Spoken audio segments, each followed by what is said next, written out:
She paid for a veteran's meal out of her own pocket and got fired on the spot. It happened at 11:47 a.m. The cafe was packed. Silverware clattered, the register beeped non-stop, and every table had a story unfolding. But all eyes turned when Rick Dawson, the manager, raised his voice.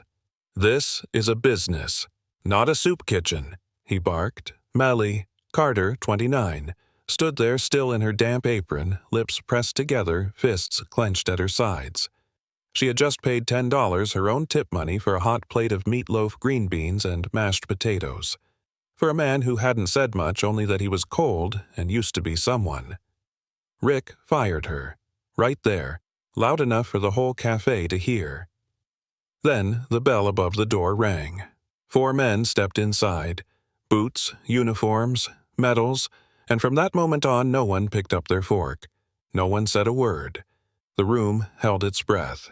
Riverside Cafe sat quietly on the corner of 9th and Elm, squeezed between a laundromat and a discount pharmacy. From the outside it looked forgettable, but inside it had a pulse. By 11 Huzru a.m., the quiet hum turned to noise mugs, clinked receipts, rolled orders piled high, the kind of chaos that servers moved through on muscle memory alone. Emily Carter had worked here for 3 years. Today was her 5th double shift in a row. Her sneakers were soaked from the morning rain apron, still damp from an iced tea spill. But none of that slowed her down. Booth 3 had screaming toddlers. Table 6 wanted their fries rechecked. Someone snapped for more ranch. Emily didn't flinch. She smiled, nodded, moved fast. Behind her, 17-year-old Jenna fumbled with orders, eyes glossy with stress. Emily leaned in gently. "You've got this. Don't let them see you sweat." She meant it. She always did. But she didn't know who had just stepped in behind her. Behind the counter, Rick Dawson stood with his arms folded, eyes sharp, hair gelled like a man stuck in the past. He didn't yell. He didn't need to. His tone, slow, tight, smug, did more damage than volume ever could.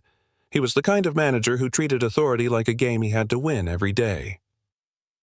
"Carter," he called, not looking up. "Table 12 is still waiting on their check." "I sent it 10 minutes ago," Emily replied, still boxing up a to-go order. Rick stepped closer. "Then walk it over yourself. Don't just send things." Emily bit the inside of her cheek. Not the time, not worth it. She'd worked under Rick long enough to know the rules: stay quiet, stay fast, stay replaceable. Above the break room sink, one of his favorite signs read, "We're a business, not a shelter." She didn't know yet, but by the end of the day that sign would mean everything. She was halfway to the kitchen when she saw him. The man stood just inside the cafe's front door. Thin, hunched, slightly forward, clothes damp and worn through at the elbows. His gray hair clung to his forehead and his eyes, milky with age, blinked like they hadn't adjusted to the light. One boot was untied. The other looked too big. He didn't ask for a table. Didn't say a word. Customers kept scrolling, sipping, arguing over receipts. Rick was too busy micromanaging to notice, but Emily noticed. She paused. The man looked lost, not just in the cafe but in the world. She stepped toward him, soft and steady. "Sir," she asked, voice low, "are you all right?" He blinked twice, then said barely above a whisper, I think I was supposed to meet someone here." She spotted the patch on his jacket. Military, faded, real. He hadn't come for company. He'd come for warmth. "You hungry?" Emily asked gently. The man hesitated, then nodded. "I could eat something warm." He didn't ask for anything. Not a favor. Not a discount. Just warmth. A full plate. Maybe to be seen for once. Emily knew the cafe's rules. Rick had made them loud and clear. No freebies, no handouts, no exceptions. But this wasn't about policy. Not to her. She guided him to an empty booth by the window. Helped him sit. His hands trembled slightly as he settled in. She walked to the back, reached into her apron, and slid a crumpled $10 bill into the register. "Frankie," she called to the cook. "Meatloaf, mashed potatoes. Green beans, extra gravy." Frankie raised an eyebrow. "Someone special?" Emily nodded. "Yeah." She didn't explain, didn't need to. She grabbed a cornbread square, poured a glass of warm water, and carried the tray herself. When she placed it down, the old man just stared. "Thank you," he whispered. "You didn't have to." "Yeah," Emily said softly. "I did?" Emily turned to check on table 6, but she already felt the shift in the air. Rick had seen it. He stood by the counter, arms crossed tighter than before, eyes locked on the booth where the old man now ate slowly, spoon trembling in his hand. Emily didn't flinch. Not yet, but she knew what was coming. Rick stepped forward, voice louder than usual, sharp enough to cut through the chatter and clatter of the lunch crowd. "You mind telling me what that was?" he snapped, motioning toward the booth. The room didn't go silent, but it bent toward them. A mother, pushing a stroller, paused. A college kid pulled out an earbud. Emily met his glare calmly. "He didn't order anything. I paid for the meal, out of my own tips." Rick's jaw tightened. "That's not how we do things. You want to feed the whole street now? You working for charity?" Her cheeks flushed, not from shame, but something hotter. "He's a veteran." He looked hungry. "I did what any decent person would." Rick stepped closer, his voice low, controlled, dangerous. "You don't decide who eats. I do." Rick didn't back down. "You want consequences," Emily said, keeping her voice even. "Doc, my pay. Write me up. But don't turn this into a scene." "But that's exactly what he did." Rick scanned the cafe, then raised his voice. "Attention, folks. Just so we're all clear, this employee right here just handed out a free meal. On our dime. If anyone else wants a handout, I guess Emily here will pay for yours too." Utensils froze. Conversations stopped mid-sentence. A laugh broke from somewhere near the counter, then quickly died. Emily stood still, face burning.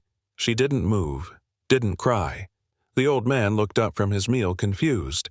He opened his mouth to say something, but couldn't. Rick wasn't done. "You're done here, Carter. Turn in your apron. Get out, just like that. No warning, no discussion. Just humiliation served hot in front of strangers." Across the room, Jenna stood frozen at the drink station. Frankie poked his head out from the kitchen, silent. No one spoke. The booth creaked as the old man stood, slowly, unsteadily. His knees trembled, but his voice didn't. "Sir," he said, voice raspy but clear, "she didn't do anything wrong. I didn't mean to cause trouble." Rick waved him off without even looking. "Please, eat your food and stay out of staff business." But the man didn't sit back down. His hands moved to his coat. From the inside pocket he pulled something small and silver, a metal dull at the edges but unmistakable. A purple heart. "I served in Quezon," he said. "Most of my unit didn't make it." He placed the metal gently on the table beside his unfinished plate. His hand lingered. "That girl showed me more respect than I've felt in decades. And you? You fired her, for doing what's right." Emily stepped forward, calm but firm. "You don't owe me anything, sir. Please, just finish your meal." The old man looked at her, then back at Rick. He whispered almost to himself, "They'll know I wasn't alone." It wasn't clear who he meant, but something in the room shifted.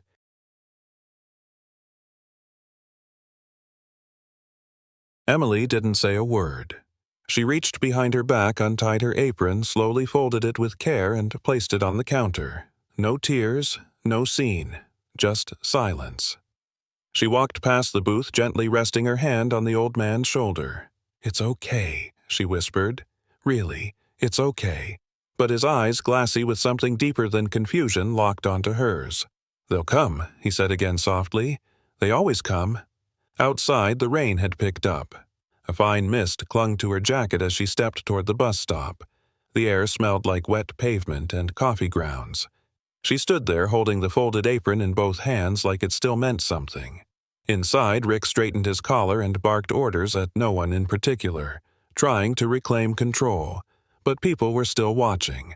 A couple by the window stood up and left. Jenna wiped her eyes behind the drink station.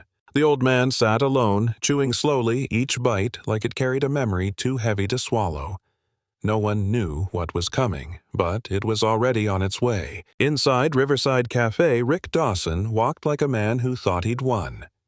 He rearranged napkins, checked the receipt printer, muttered about getting back to business, but something was different. The usual buzz had faded. No chatter, no laughter, just the soft clink of dishes and a heavy silence that stuck to the walls.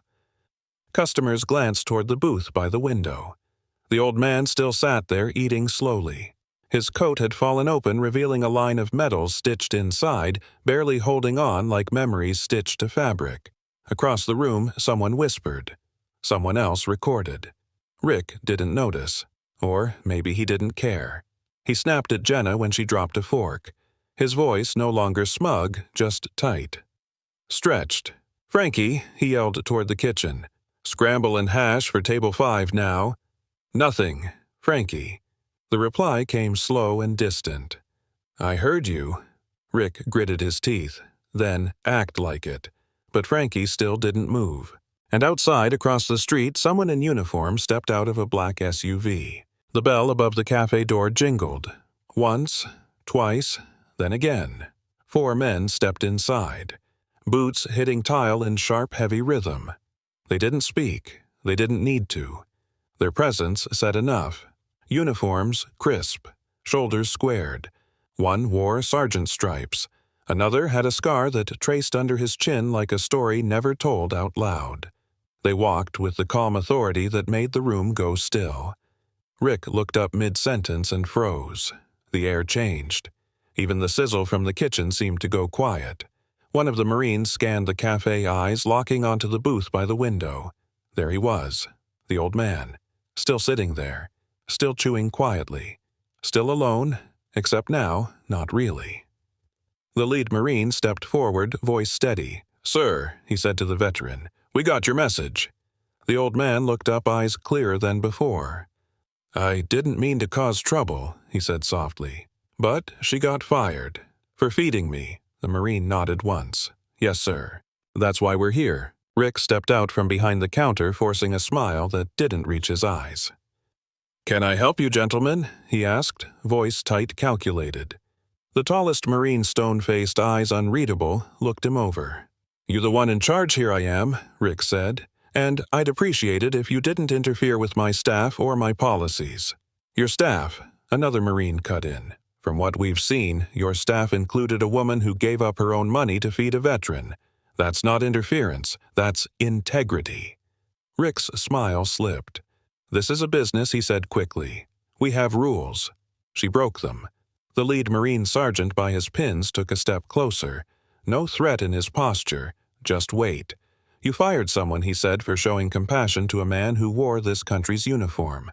You humiliated her, loudly, publicly." Rick's voice cracked. It wasn't personal. "Sure looked personal," the Marine replied. Near the front, someone cleared their throat. "I've been coming here for years," a woman said.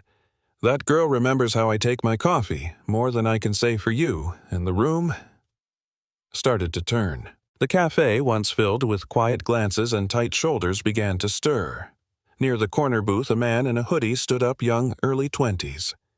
"She's the reason I come here," he said. "Not for the food, for her."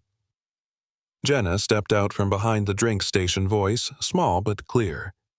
"She helped me close on nights she wasn't scheduled. Walked me to my car when it was dark. I would have quit my first week if not for her." Rick's arms crossed tighter. "I'm not going to stand here and be ganged up on in my own cafe." "We're not ganging up," the sergeant said calmly. "We're speaking up. There's a difference." From the kitchen, Frankie leaned out. "I'm going to take my break," he said. "Might be a long one." The veteran, still seated, watched quietly. His eyes shimmered not with pride, but something deeper, fragile, heavy. "I didn't mean for this to happen," he murmured. "You didn't," the Marine replied. "You just reminded people what mattered." And now people weren't looking at Rick anymore. They were looking at each other. Outside, the sidewalk shimmered with leftover rain. Emily sat on the edge of a bus bench, apron still folded neatly in her lap, like it meant something, like it still belonged to her. Her hands trembled not from cold, but from the weight of what had just happened. She wasn't angry about being fired. What stung was the way it happened. Like kindness was a flaw. Like decency was a rule she had broken. She stared at a puddle near her feet, watching passing cars distort in the reflection. Her phone buzzed. A text from her sister. "Still good for dinner Sunday?" She didn't answer. Inside, voices rose. Chairs scraped. The cafe was no longer quiet. Then the door swung open. Jenna burst out, cheeks streaked from crying. "Emily," she called, rushing toward her. "You have to come back. Please." Emily stood slowly. "I'm not trying to make things worse." "You didn't," Jenna said. "You're the only thing that made any of this make sense." She reached out just enough for Emily to take a step forward. The cafe door opened again. This time, no bell felt loud enough. Emily stepped inside, quiet, steady, her folded apron still in hand. Conversations paused. Heads turned. She didn't speak. She didn't need to. A few customers clapped, not the loud, cheering kind. Just a soft, slow rhythm. Respectful. Real. Rick stiffened behind the counter. "I thought I made it clear you no longer work here," he said, voice brittle. "I'm not here for the job," Emily replied. Her voice didn't shake. "I'm here because a man who served this country deserved a warm meal, and because I'm tired of acting like kindness needs permission." Silence. Then one of the Marines nodded toward her. "Miss Carter," he said. "We're sorry you were treated this way. It shouldn't have happened." She gave a quiet nod. "Thank you." And in that moment she didn't look like someone who'd been fired. She looked like someone who'd finally been seen. The tall Marine with the scar stepped forward. Voice steady and calm. "You all watched this happen," he said. "Some of you filmed it, some just sat still. But someone needs to say it out loud." He turned, scanning the cafe faces, old and young, angry and ashamed. "You don't punish people for being decent." Rick let out a bitter laugh. "Come on." She didn't cure cancer. She handed out a plate of meatloaf. "No," the Marine replied. She handed out dignity. And that counts for something in our book. Near the counter a woman stood up. Diane Powell, who ran the hair salon 2 doors down. Her voice didn't waver. "I've seen how you treat people, Rick. The passive-aggressive notes. The way you talk down to staff like they're lucky to be here. You didn't fire her because of a plate. You fired her because she reminded people what you're not." Rick tried to speak, but nothing came. And for the first time, the silence wasn't in his control.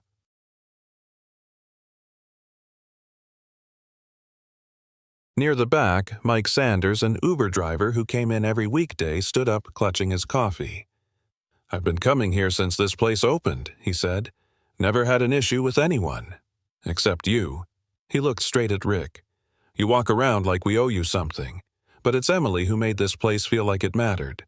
She asked how I was doing. Every morning. Never missed." He paused, then added, "She knew my name." "You still don't." Another voice joined in Jenna again, this time stronger. "She bought me lunch my first week. Never said a word about it. Just left the sandwich at the register and walked away." From behind the counter, Frankie stepped forward. "She showed up early, stayed late, never complained. Covered for everyone. And she's the only one here who never made people feel small." Rick's face tightened. He looked around the cafe and realized there were no allies left, just stories. And every one of them pointed at the same truth: Emily was never just a waitress. Near the back wall, a teenage boy stepped out from the kitchen dish towel still in hand, apron stained. Omar Benford, 17. Dishwasher. Quiet. Headphones always in, always invisible. "Not today." He cleared his throat. "I was in the back when it happened," he said, "when she gave him that meal." The room turned to him surprised. She didn't steal it. Didn't sneak anything. I saw her pull the money out of her pocket. Told Frankie to ring it in. Rick opened his mouth, but Omar kept going. "And you know what else," he said, voice shaking but rising. "She's the only one who's ever asked if I needed a ride home. I take 2 buses and walk a mile just to get here. No one even knew that. But she did." He looked down for a moment. "If she's not good enough to work here, then maybe I'm not either," Rick snapped. "You quitting?" Omar shrugged just once. "I don't know, but I'm not scared of you." And in that moment, the room stood taller. Because sometimes it takes the quietest person to say the loudest truth. For a moment, no one moved. Then, at the front counter, a man with a salt and pepper beard stood up. Lenny Duval, long-haul trucker, regular. He pulled out his wallet, dropped a $20 bill near the register. For the veterans' lunch, he said, and for the waitress who should still be here. Then he walked out. No theatrics. Just truth in his footsteps. Another customer stood, then another. Jackets were grabbed, checks left half-signed, bills placed gently on tables like small declarations of loyalty. Each one nodded to Emily as they passed. Most didn't say a word. They didn't have to. Rick's face twisted. "This is ridiculous," he muttered. Jenna, standing behind the drink station, finally spoke softly but clearly. "No," she said. "This is what happens when people stop being afraid of you." Behind the counter, Frankie removed his apron, walked to the line, placed his chef's knife down with quiet finality. "I'm out," he said. "I've worked in 6 kitchens. Never had to watch a good person get tossed out for being human." And just like that, Rick was surrounded by silence. But this time it belonged to everyone else. The bell above the door rang again, but this time it wasn't a customer, not a Marine, not a protester. A man in his early 50s stepped inside military haircut Navy windbreaker work boots, scuffed but clean. He carried himself like someone who didn't waste time.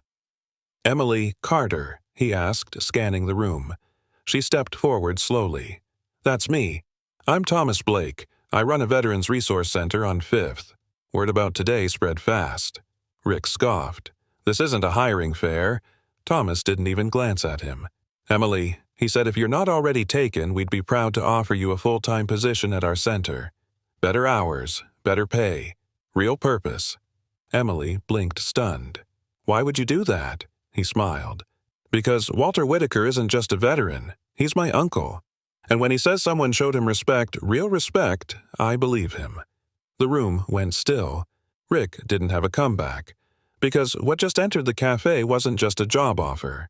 It was justice. Rick looked around, jaw-tightening eyes scanning the room for support. There was none. Chairs sat empty. Staff stood still. Even the dishwasher had stepped out to listen. "You all want to make me the villain," he snapped, voice rising. "Go ahead. But none of you pay the bills around here."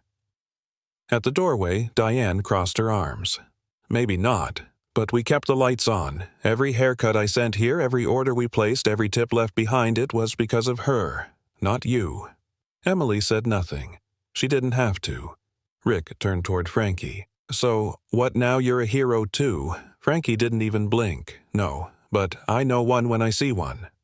Omar spoke up from the back. "You built this place? Yeah, but you forgot who made people want to stay." And Rick, who had strutted through this cafe like he owned the street, stood still for the first time. Not because he was outnumbered, because he was finally out of power. In the corner booth, Walter Whitaker, silent through the chaos, folded his napkin and set it gently on his plate. Then, with trembling fingers, he reached for the Purple Heart pin resting beside his food. But before he could lift it, the Marine with the scar stepped forward and placed a hand on his shoulder. "Leave it," he said softly. "It belongs here now." Walter hesitated. His eyes glistened.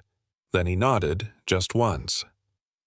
"Tell her thank you," he whispered. "My boys. They never forget." He stood slowly, carefully, and walked out beside the Marines. No fanfare. No salute, just dignity reclaimed. As the door closed behind them, the cafe felt heavier. The Purple Heart remained on the table, shining faintly in the afternoon light. No one touched it. Not because they were afraid to, but because for the first time all day they finally understood what it meant. The cafe door opened once more, but it wasn't over, because outside the town had been listening, and now it was their turn to speak. Patricia Pat Jensen stepped forward, a retired nurse cane in hand, voice calm and clear. "I came here every Thursday after physical therapy," she said. "My brother came home from the Gulf War in a flag-covered box." She looked toward the empty booth. "That man could have been him. And that young woman you fired, she treated him better than this town ever did." Rick tried to interrupt, but the room wouldn't let him. Another customer stood Mike again. "You want to talk about business, Rick?" he said. Then let's talk value. You lost yours the moment you made her kindness a liability. One by one, more voices rose. Not shouting, just truth. And in that truth, something cracked. Because this wasn't just about Emily anymore. It was about the people who had watched, waited, and finally decided silence was no longer an option. Emily hadn't moved much during it all. She had stood near the counter, folded apron still in hand, eyes watching, listening, heart steady. But now the room turned to her, and she finally spoke. "I didn't come back here to get my job back," she said. Her voice wasn't loud. It didn't need to be. "I came back because a man who served this country deserved something warm, something human. And because I'm tired of pretending kindness needs permission. No applause, no cheering, just stillness, respect." Sergeant Cole, the Marine with the stripes, nodded toward her. "Miss Carter," he said, "we don't speak up for just anyone, but today wasn't about charity. It was about respect." She gave a small nod. "Thank you." Then she looked toward Rick without anger. Just clarity. "I didn't give that man a free meal," she said. "I gave him 5 minutes of dignity." And finally the cafe understood that had been the real price all along.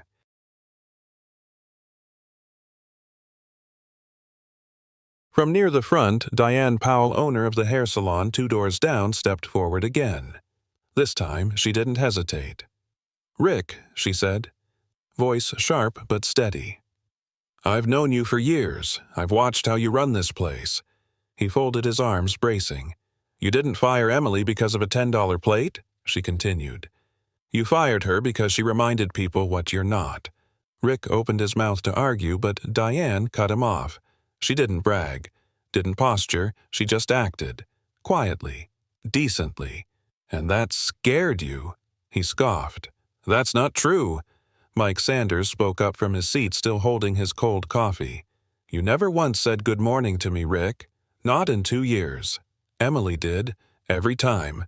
Diane took a step closer. "You walk around like you're owed something.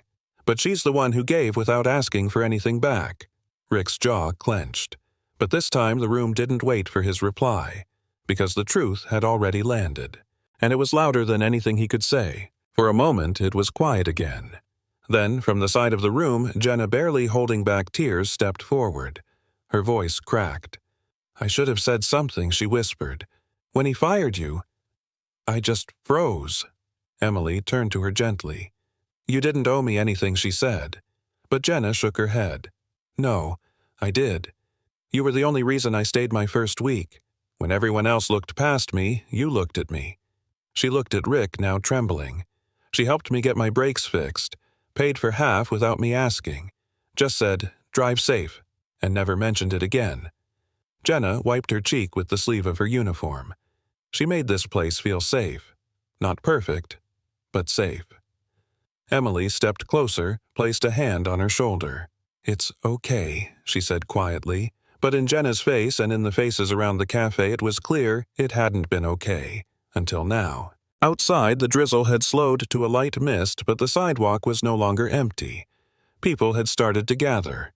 Some curious, some concerned. Some, with phones already recording, held low and discreet.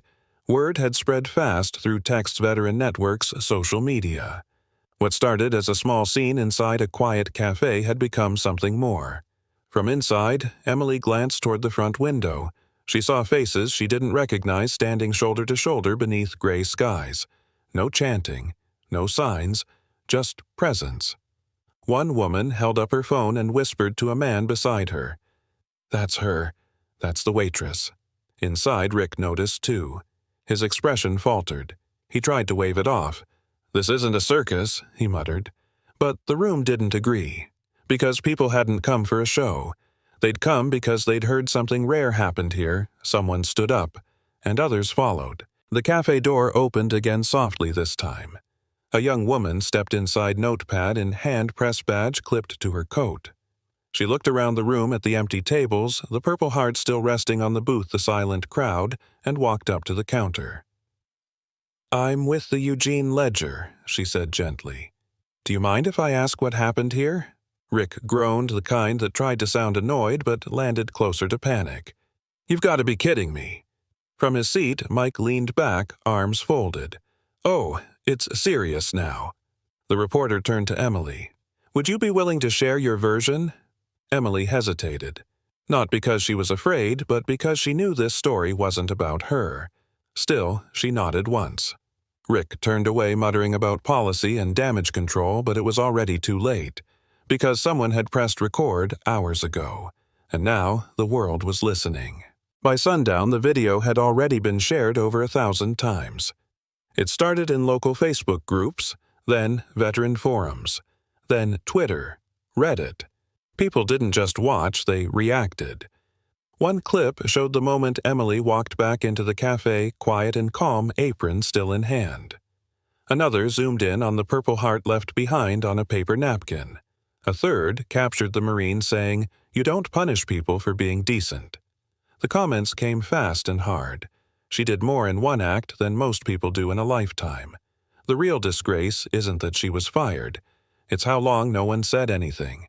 I'd eat anywhere that woman works. By the next morning, hashtags were trending. Hashtag Stand with Emily. Purple Heart Cafe. Kindness is not. Crime. The cafe's phone rang non-stop, but they weren't reservation calls. They were questions, accusations, and the beginning of something Rick couldn't delete, because the world had seen, and the world had not forgotten. Emily sat on the edge of her worn-out couch, the glow of her phone lighting the small living room. No TV, no music, just silence and the hum of something shifting inside her. The video had made its way to her phone, sent by Jenna with a simple message, "You should see what everyone else sees." She tapped play. There she was, walking out of the cafe, then walking back in, then speaking, "I'm tired of acting like kindness needs permission." She didn't remember sounding that calm, that steady, that clear. She scrolled down to the comments. "She's the reason I believe in people again. There's hope. And her name is Emily Carter. What if we were all just a little more like her?" Emily blinked. Not from pride, but because for the first time in a long time she didn't feel invisible. Not pitied, not praised, just seen. And somehow that felt bigger than going viral. It felt like something she wasn't sure she'd ever feel real. Her inbox pinged. Buried between headlines and missed calls was an email with the subject line, "Job Opportunity." "Stand with us," the sender. Jordan Malik, Operations Director. Haggerty Veterans Outreach Center. Emily clicked. "Miss Carter Walter is a dear friend of our founder. He told us what you did, and then we saw it for ourselves. We're expanding our team. We're looking for people with grace, warmth, and judgment. You've already shown us who you are. Let us show you the kind of place that values that." She read it 3 times. Not because she doubted it, but because no one had ever described her that way before. Graceful, warm, trusted. There was a number at the bottom. She called it. Jordan picked up on the second ring. "Miss Carter, we've had your name floating around here all day." Emily smiled softly, staring out her small window into the misty night. "I didn't even know his name was Walter," she said. "Well," Jordan replied, "he never forgot yours." The next morning felt different. Emily got dressed slowly, carefully, like it was her first day of school. Same bus stop. Same drizzle clinging to the windows. But everything in her body told her, this is not the same life. She stepped off near a small brick building tucked between a dental office and a thrift store. The sign read, "Haggerty Veterans Outreach Center." It wasn't sleek or modern, but it was warm. Inside the walls held more than paint. They held names, faces, service, loss, and resilience. At the front desk, someone handed her a badge. Emily Carter, Client Support Coordinator. She didn't know what to say. Down the hall, a staff member pinned a photo to the bulletin board. A still frame from the video, Emily standing inside the cafe, Marines behind her, eyes steady. Underneath, someone had written in bold black marker, "You don't punish people for being decent." And just like that, she wasn't just the girl who got fired anymore. She was part of something that saw her, that chose her, that needed her. That afternoon, while Emily was organizing paperwork near the front, the glass doors swung open. There he was, Walter Whitaker. Same worn coat, same quiet eyes. But this time, he didn't look lost. He walked with slow dignity, a paper cup of coffee in one hand, a folded crossword in the other. Emily stepped toward him, unsure if he'd remember her. But when their eyes met, he smiled small but sure. "You made it," he said. "Yeah," she replied, voice soft. "I made it." They sat together for a moment in the front lobby, just watching the afternoon light spill through the windows. "I don't know if I did anything special," she said finally. "It was just a meal." Walter turned to her. "That's what made it special," he said. "No fanfare, no speech, just two people sitting quietly. One who had given, one who had been seen, and for once that was enough." The center had grown quiet. Just the faint tapping of a printer somewhere down the hall. Emily leaned against the wall beside Walter, her shift nearly done. Outside, the sun was starting to slip behind the trees. She looked over at him. "You need anything before I lock up?" He shook his head slowly. "Just thinking." "About what?" He stared out the window for a long moment before answering. "Back when I was in country," he said, "you didn't last long unless you trusted the people around you. Didn't matter what they looked like, where they came from. Just mattered if they had your back." Emily nodded. "I used to wonder if I mattered at all." Walter turned to her, eyes clear. "People like you. You keep things standing, quietly, without noise, without applause." He paused. That manager. He thought power meant being in charge, but real power. Real respect. That's what people say about you when you're not in the room. Emily looked down, smiling just a little, and for the first time in a long time she believed him.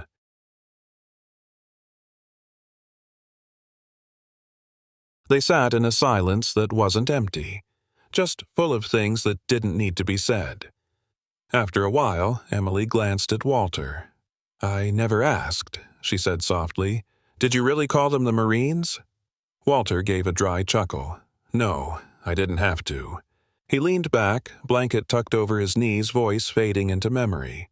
"One of 'em checks on me every Sunday. Has for years. I just told him what happened.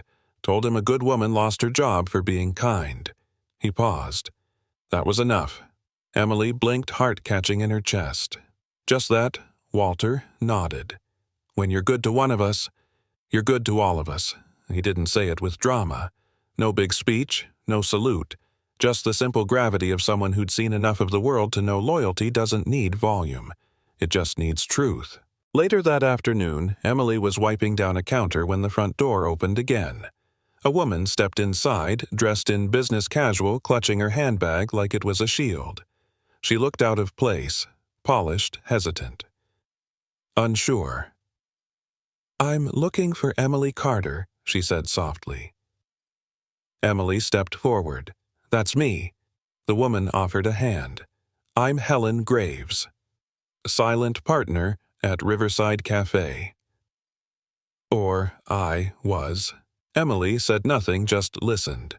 "I saw the video," Helen continued. "Didn't know what had happened until last night.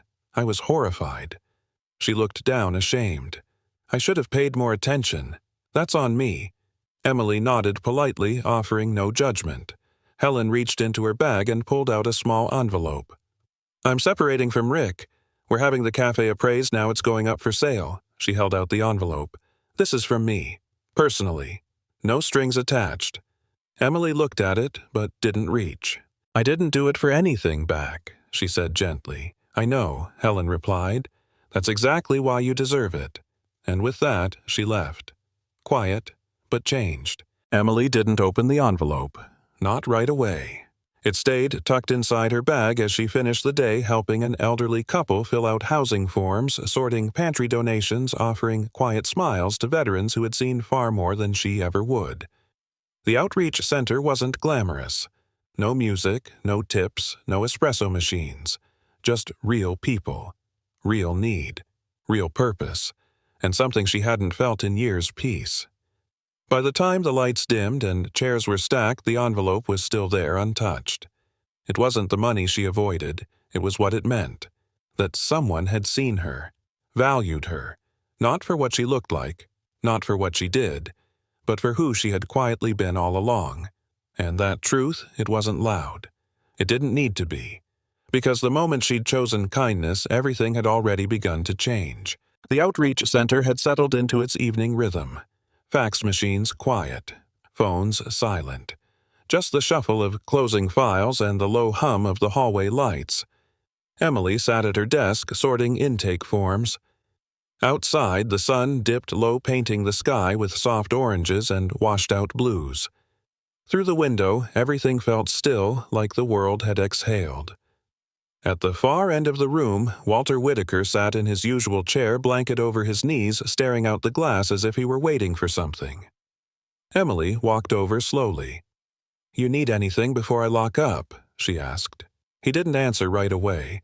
Then, without looking at her, he said, "Just thinking." She smiled. "Still, always," he said, and then nothing more. They stood there just a moment, just enough. In the space between paperwork and closing time, between who she'd been and who she was becoming, Emily realized she didn't need applause, didn't need revenge, didn't even need closure. Just this. To be here, to be useful, to be whole. That night, back in her apartment, Emily sat alone. The place was small, one lamp, second-hand couch sink that dripped when it rained. But tonight, it didn't feel like less. It felt like hers. She finally reached into her bag and pulled out the envelope Helen Graves had given her. She opened it slowly. Inside was a handwritten note. "Thank you for showing the rest of us what integrity looks like. I hope this helps you build something better, Helen." Beneath the note was a cashier's check. $5,000. Emily stared at it for a long time, not for what it could buy, but for what it meant. She didn't cry because of the money. She cried because, for once, doing the right thing hadn't ended in silence. She picked up her phone, opened the viral video again, not to see herself, but to read the comments. "She reminded me who I'm supposed to be. What if the world ran on people like her?" Emily smiled softly, because in that moment she knew. She didn't just feed a stranger. She changed something. Life isn't made of grand gestures. It's built on small, quiet choices stacked like bricks. The choice to see someone, to speak up, to give without asking who's watching. Emily Carter didn't change the world with a protest. She changed it with a plate of food. She didn't raise her voice to be heard. She just refused to look away. One act of kindness, one moment of courage. And everything shifted. She never asked for recognition. She asked for humanity. And in the end, that's exactly what she got. Because sometimes it only takes one person in one ordinary place to remind the rest of us who we're supposed to be. If this story moved you, share it. Not because it's viral, but because kindness, real quiet, human kindness still matters.